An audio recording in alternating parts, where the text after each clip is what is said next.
আসসালামু আলাইকুম রহমতুল্লাহি ওবরকাতুহু।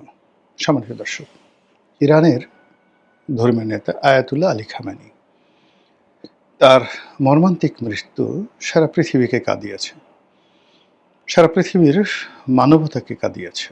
শুধু ইসলামপন্থী নয়, যে সকল মানুষ স্বাধীনতার স্বপ্ন দেখেন, যে সকল মানুষ একটি জাতিকে ঐক্যবদ্ধ রাখতে চান, যে সকল মানুষ লড়াই এবং সংগ্রাম করতে চান সাম্রাজ্যবাদী শক্তির বিরুদ্ধে, তাদের সকলের নিকট বিপ্লবের বিমূর্ত প্রতিকৃতি হিসাবে ইরানের সর্বোচ্চ ধর্মীয় নেতা আয়াতুল্লাহ আলী খামেনি যে একটা জায়গা করে নিয়েছিলেন, এই গত ১০০ বছরে জীবদ্দশায় কোনো মানুষ এই পর্যায়ে পৌঁছতে পারেননি।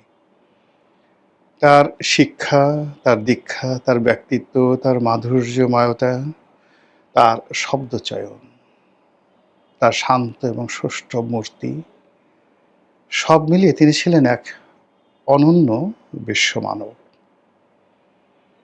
এই ইরান এবং ইসরায়েলের এই যুদ্ধ উপলক্ষে তিনি জাতির উদ্দেশ্যে ভাষণ দিয়েছিলেন।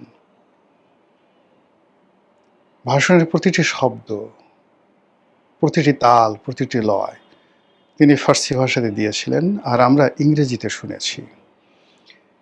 তার সেই ইংরেজি ভাষা সারা জীবন আমার কানে বাজতে থাকবে। এত সুন্দর ভাষা আমি কখনো শুনিনি। কি নেই সেখানে? ধর্ম, কর্ম, মানুষের চিন্তা চেতনা, রাজনীতি, অর্থনীতি, সমাজ, মানুষের স্বপ্ন, সব কিছু মিলিয়ে এক অনন্য একটা জাতিকে ঐক্যবদ্ধ করার যে মহাময়তা আয়াতুল্লাহ আলী খামেনি ছড়িয়ে দিয়েছিলেন তার জীবদ্দশাতে। তার মৃত্যুর পরে সবাই কেঁদেছে, আমিও কেঁদেছি। সে মানুষের জানাজা বলা হয়ে থাকে ৩ কোটি মানুষ এই জানাজাতে অংশগ্রহণ করেছে। যারা ধর্মকর্মে বিশ্বাস করেন তারা জানেন যে কিয়ামত সংগঠিত হবে, এবং কিয়ামতের যে ভূমি, এই ভূমিটিকে বলা হচ্ছে পারস্যের এই ভূমিতে কিয়ামত হবে। তো সেই কিয়ামতের একটা আলামত আমরা লক্ষ্য করলাম যে ৩ কোটি মানুষ কোন একটি জানাজাতে অংশগ্রহণ করেছে, লাইভলি, সরাসরি। আর গায়েবী সারা পৃথিবীতে কত মানুষ যে এটার সঙ্গে একাত্ম অনুভব করেছে, সেটা যদি ১০০ কোটি হয়, ২০০ কোটি হয়, ৩০০ কোটি হয়, মানে ৩০০ কোটি মুসলমান নেই, কিন্তু অন্য ধর্মের মানুষও এটা দেখেছে, একাত্মতা অনুভব করেছে এই জানাজাতে। এবং এই একটি জানাজা এবং একটি মৃত্যু পৃথিবীর কোর্স অফ অ্যাকশনকে পাল্টে দিয়েছে। পুরো আমেরিকাতে কম্পন শুরু হয়ে গেছে। সেখানে ডোনাল্ড ট্রাম্প নিজে বলেছেন যে আয়াতুল্লাহ আলী খামেনির যে জনপ্রিয়তা, তার সম্পর্কে ইরানের মানুষের যে শ্রদ্ধা, এটা তিনি ভাবতেই পারেননি, অনুভব করতে পারেননি। তো যেটি হলো যে আমেরিকার যে শ্লাঘা, আমেরিকার যে জিঘাংসা, আমেরিকার যে অহমিকা, আমেরিকার যে বোধ এবং বুদ্ধি, সব কিছুতে আয়াতুল্লাহ আলী খামেনি তার জীবন, তার মৃত্যু, তার জানাজা, সব কিছুর উপরে রীতিমতো প্রচণ্ডভাবে চাবুকের আঘাত দিয়েছে। আমেরিকা কখনো এই অপমান ভুলতে পারবে না। ভিয়েতনাম যুদ্ধে তাদের যে ঘটনা ঘটেছে, তারপর লিবিয়াতে, ইরাকে তারা যেভাবে অপমানিত হয়েছে, কিংবা ধরুন যেভাবে তারা লাঞ্ছিত এবং অপমানিত হয়েছেন আফগানিস্তানে, এই সবগুলো, মানে তাদের এই রাষ্ট্রটা সৃষ্টি হওয়ার পরে সবগুলো অপমান, সবগুলো অমর্যাদা, সবগুলো পরাজয় একত্র করলেও ইরানের কাছে তারা যে অপদস্থ হয়েছে, অপমানিত হয়েছে, তার ১% হবে না। ইরান প্রতিটি অহংকারী আমেরিকান, প্রতিটি যুদ্ধবাজ অহংকারী আমেরিকান, প্রতিটি দাঙ্গাবাজ আমেরিকান, সৈন্য থেকে শুরু করে রাজনীতিবিদ, সবার একেবারে মস্তিষ্কে যে প্রতিটি নিউরন, সেই নিউরনের মধ্যে পরাজয়ের বীজ বপন করে দিয়েছে। ফলে সময়ের তাগিদে আমেরিকা মেনে নিয়েছে, নেগোসিয়েশন করেছে, দেয়ালে পিঠ থেকে গেছে, কিন্তু তারা এই অপমান কোনোদিন ভুলবে না। এবং শেষ সময়টা পর্যন্ত তারা একেবারে পতনের সর্বশেষ পর্যায় পর্যন্ত, যেভাবে ট্রয় নগরী ধ্বংস হয়েছিল, মানে যেভাবে ইলিয়াড এবং অডিসি মহাকাব্য রচিত হয়েছিল ইরানকে নিয়ে, ঠিক এরকম ইরানের মাটিতে মহাকাব্য রচিত হবে, সেই শাহনামার মতো নতুন মহাকাব্য রচিত হবে। এবং সেই মহাকাব্যে যেভাবে রুস্তুম একজন মহাবীর, তেমনি এ যুগের সেই মহাকাব্যে আয়াতুল্লাহ আলী খামেনি নাম স্বর্ণাক্ষরে লিখিত থাকবে। আমাদের বাংলাদেশ থেকে অনায়াসে বহু মানুষ সশরীরে গিয়েছেন, আর বহু মানুষ দূর থেকে সমর্থন জানিয়েছেন এবং যাওয়ার ইরাদা বা ইয়াদ তাদের ছিল। আমাদের স্পিকার মহোদয় সেখানে গিয়েছেন। ইরানের স্পিকারের সঙ্গে তার সৌহার্দ্যপূর্ণ বৈঠক চমৎকার হয়েছে। বাংলাদেশকে উদ্দেশ্য করে তারা কোরআনের একটি বিশেষ আয়াত তেলাওয়াত করেছেন, যে তেলাওয়াতে আমাদের জুলাই যে বিপ্লব, সেই জুলাই বিপ্লবকে, জুলাই আগস্ট বিপ্লবকে তারা সম্মান জানিয়েছেন। আমাদের সংসদের নেতৃবৃন্দ, জুলাই আগস্টের বিপ্লবী যারা আছেন, তাদের কেউ কেউ সেখানে গিয়েছেন। ইটস গুড, এটা ভালো। কিন্তু সমস্যাটা যেটা হলো, সেটা হলো ইরান এবং আমেরিকার যে যুদ্ধ, সেই যুদ্ধের সময় আমরা আমাদের দায়িত্ব পালন করতে পারিনি। আমরা বুক ফুলিয়ে ইরানকে সমর্থন দিতে পারিনি রাষ্ট্রীয়ভাবে, এবং আমরা আমেরিকাকে এবং ইসরায়েলকে ঘৃণা জানাতে পারিনি, জাতিগতভাবে পারিনি, দলগতভাবে পারিনি। এবং আমরা বিভিন্ন সময় হামাসের পক্ষে, ফিলিস্তিনের পক্ষে বিশাল মিছিল করি। কিন্তু যে হামাস ইরান তৈরি করেছে, যে ইসরায়েলের বিরুদ্ধে ইরান যুদ্ধ করেছে, যে গাজাকে টিকিয়ে রাখার জন্য একমাত্র মুসলিম রাষ্ট্র যারা তাদের শেষ রক্তবিন্দু দিয়ে তারা লড়াই করে যাচ্ছে, সে রাষ্ট্রটির উপর যখন আমেরিকা এবং ইসরায়েলের জুলুম চরম পর্যায়ে পৌঁছে গেল, আমরা শব্দ করতে পারিনি। আর এই কারণে ইরানের অভিমান ছিল, ইরানের কষ্ট ছিল। ফলে যখন সাময়িকভাবে হরমুজ প্রণালী খুলে দেওয়া হলো, বাংলাদেশের একটা জাহাজ ওখান দিয়ে পার হচ্ছিল, সেই জাহাজটিকে ইরান আটকে রাখে, অনেক দিন পর্যন্ত ইরান আটকে রাখে। পরবর্তীতে যে কোনো কারণে এটা ছেড়ে দেয়। এখন ইরান বিজয়ী হয়েছে, আমেরিকা পরাজিত হয়েছে, আর আমরা বাঙালি সব কিছু ভুলে এখন তেহরানের দিকে ধাবিত হচ্ছি। ইরানকে ভালোবাসার চেষ্টা করছি, আয়াতুল্লাহ আলী খামেনির জানাজাতে উপস্থিত হচ্ছি। যে মানুষ জীবিত অবস্থায় হাহাকার করেছে একটু সহানুভূতির জন্য, যে মানুষ জীবিত অবস্থায় প্রাণান্ত চেষ্টা করেছে এই পৃথিবীর দিকে তাকিয়ে একটা নিঃশ্বাস নেওয়ার চেষ্টা করেছে, কে তাকে সমর্থন করে? কোন রাষ্ট্র তার দিকে বন্ধুত্বের হাত বাড়ায়, গোপনে তাকে সহযোগিতা করে? আমরা করিনি। কিন্তু এখন তার মৃত্যুর পরে আমরা সদল বলে জানাজায় হাজির হতে, মানে যাকে বলা হয় রীতিমতো তেহরান ছুটে গেছি।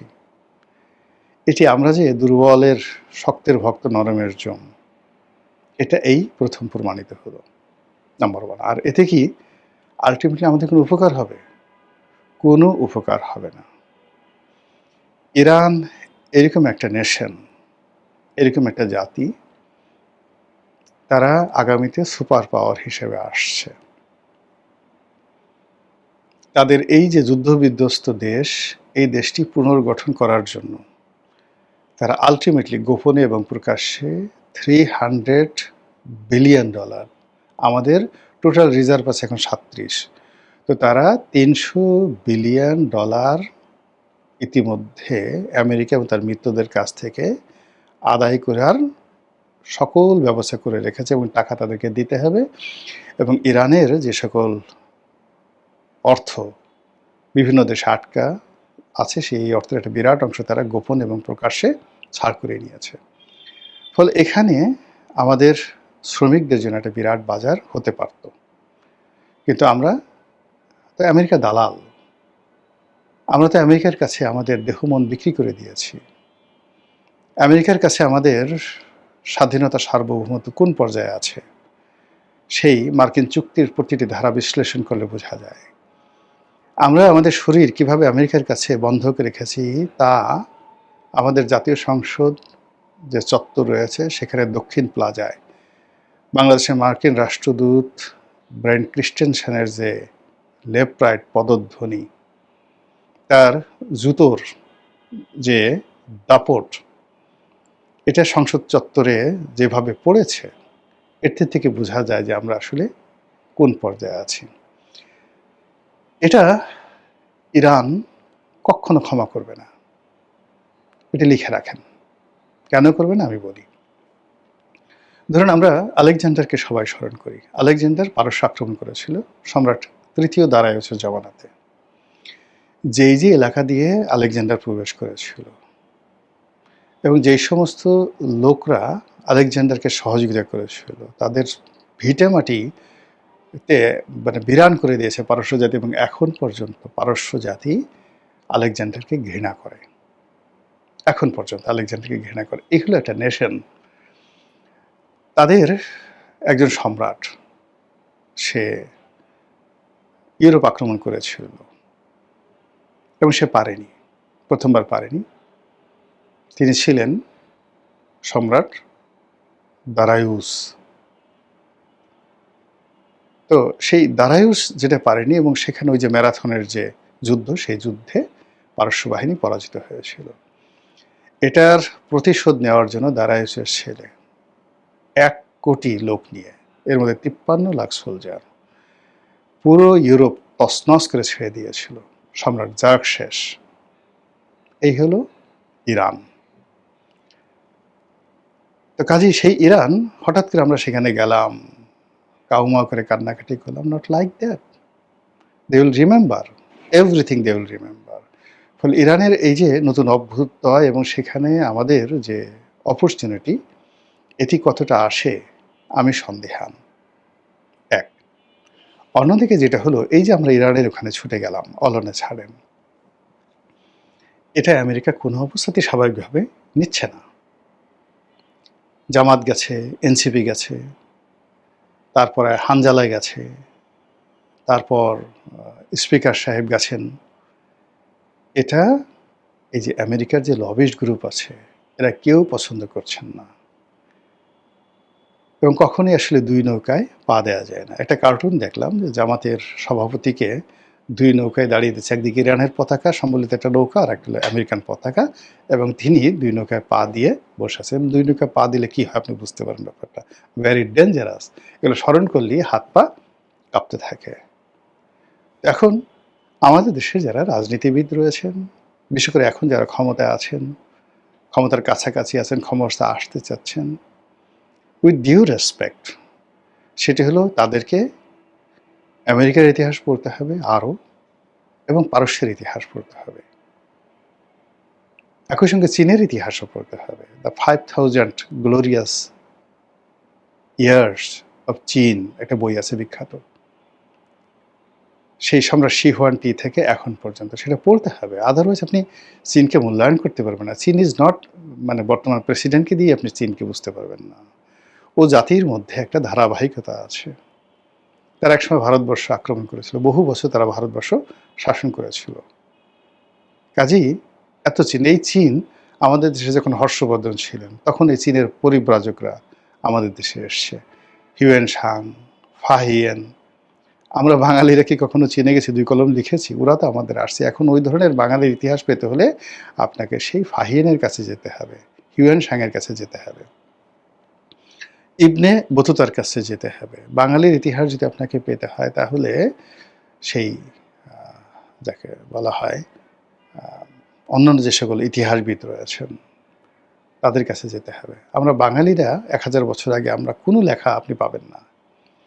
তো সেই দিক থেকে এই যে আমরা যে আচরণগুলো করেছি, অস্থির আচরণ করছি, আমরা অসংলগ্ন আচরণ করছি, আমরা আনপ্রেডিক্টেবল আচরণ করছি, ইরান যাচ্ছি, চীন যাচ্ছি, পাকিস্তান যাচ্ছি, আমেরিকা যাচ্ছি, যে আসছে তাকেই সব কিছু দিয়ে দিচ্ছি, ছেড়ে দিচ্ছি, আসেন আমার ঘরে আসেন, তুমি এসো এসো আমার ঘরে এসো, বাহিরে আর থেকো না, সংসদ খুলে দিলাম, গণভবন খুলে দেব, দরকার হলে বঙ্গভবন খুলে দেবো, বন্ধু তুমি আমাকে ভুলে যেও না, ছেড়ে যেও না। যখন তোমার বিপদ তোমাকে চিনব না, আর যখন তোমার সুসময় সঙ্গে সঙ্গে আহলান ওয়া সাহালান বলে তোমার কাছে ছুটে যাবো, আর তুমি আমার মতো বেকুব হয়ে আমাকে জড়িয়ে ধরবে। এই যে বাঙালির যে অথর্বতা, নির্জীবতা, সেই নির্জীবতা, এই যে সামনের যে দিনগুলো আসছে, বৈশ্বিক যে পরিস্থিতি, জিও পলিটিক্স, আমাদের যে আঞ্চলিক রাজনীতি, সেই রাজনীতিতে এখন যারা ছড়ি ঘোরাচ্ছেন তারা সবাই দেখবেন যে নিজেদের চাবুক নিজেদের পিঠে তারা মারছেন। মহান আল্লাহ আমাদের সবাইকে হেদায়েত দান করুন এবং হেফাজত করুন। আসসালামু আলাইকুম রহমতুল্লাহি ওয়া বারাকাতুহু।